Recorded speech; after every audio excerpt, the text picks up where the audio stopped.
حضرت سیدنا انس رضی اللہ تعالیٰ عنہ فرماتے ہیں، حضرت سیدنا ابو طلحہ رضی اللہ تعالیٰ عنہ کا بیٹا جو کہ حضرت سیدتنا ام سلیم رضی اللہ تعالیٰ عنہ کے بطن سے تھا وہ فوت ہو گیا۔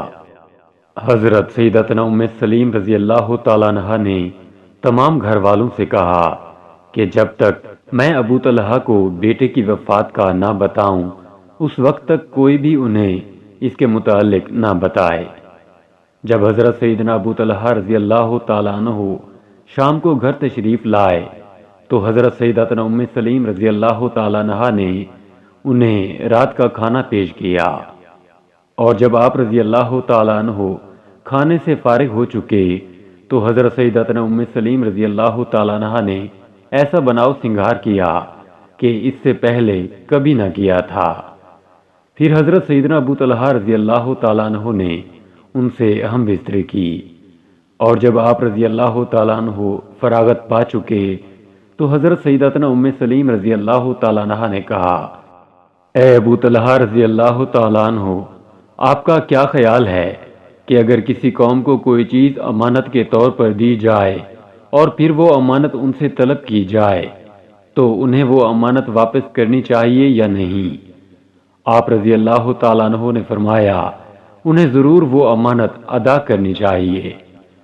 یہ جواب سن کر آپ رضی اللہ تعالیٰ عنہ نے کہا، پس پھر آپ رضی اللہ تعالیٰ عنہ اپنے بیٹے کو اسی طرح گمان کریں، یعنی وہ بھی ایک امانت تھی جو واپس لی گئی۔ انہوں نے صبح حضور نبی پاک صاحب لولاک سیاح افلاک صلی اللہ تعالی علیہ وآلہ وسلم کی بارگاہ میں حاضر ہو کر سارا واقعہ بتایا تو غمخوار آقا صلی اللہ تعالی علیہ وآلہ وسلم نے یہ دعا فرمائی، اللہ عز و جل تمہاری اس رات میں تمہارے لیے برکت عطا فرمائے۔ پھر حضرت سیدتنا ام سلیم رضی اللہ تعالیٰ عنہ حاملہ ہو گئی۔ ایک مرتبہ سفر میں حضور صلی اللہ تعالی علیہ وآلہ وسلم کے ساتھ حضرت سیدتنا ام سلیم رضی اللہ تعالیٰ عنہ بھی تھیں۔ جب حضور صلی اللہ تعالی علیہ وآلہ وسلم سفر سے واپس تشریف لائے تو رات کا وقت تھا۔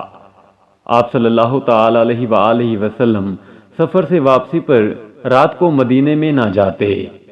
جب آپ صلی اللہ تعالی علیہ وآلہ وسلم مدینہ شریف کے قریب پہنچے تو حضرت سیدتنا ام سلیم رضی اللہ تعالی عنہ کو درد ذہن اٹھا، چنانچہ حضرت سیدنا ابو طلحہ رضی اللہ تعالی عنہ کو ان کے پاس ٹھہرا دیا گیا، اور آپ صلی اللہ تعالی علیہ وآلہ وسلم آگے تشریف لے گئے۔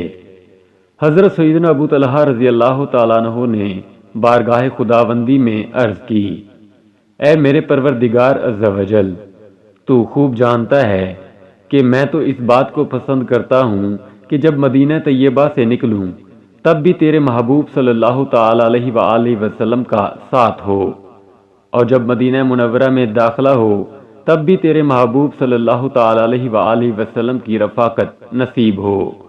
اور تجھے معلوم ہے کہ اب میں کیسی آزمائش میں مبتلا ہو گیا ہوں۔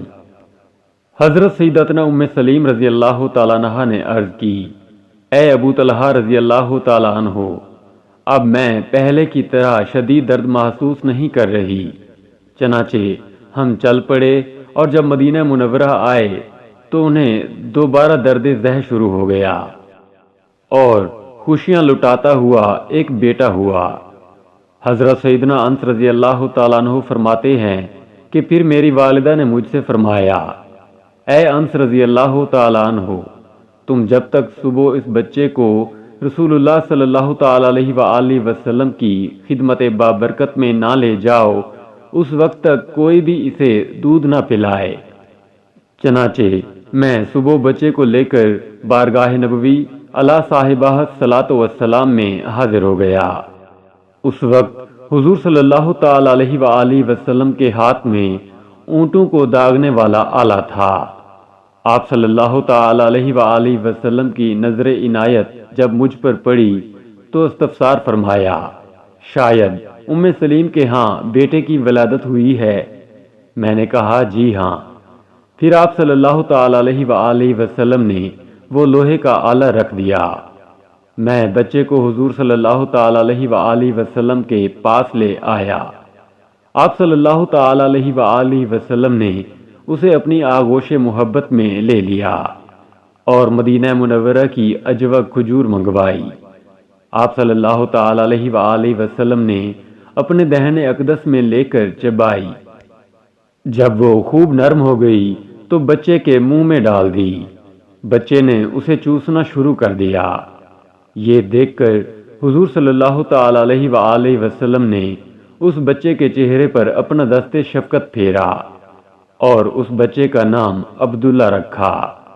اللہ عز و جل کی ان پر رحمت ہو اور ان کے صدقے ہماری مغفرت ہو، آمین، بجاہ نبی الامین صلی اللہ تعالی علیہ وآلہ وسلم۔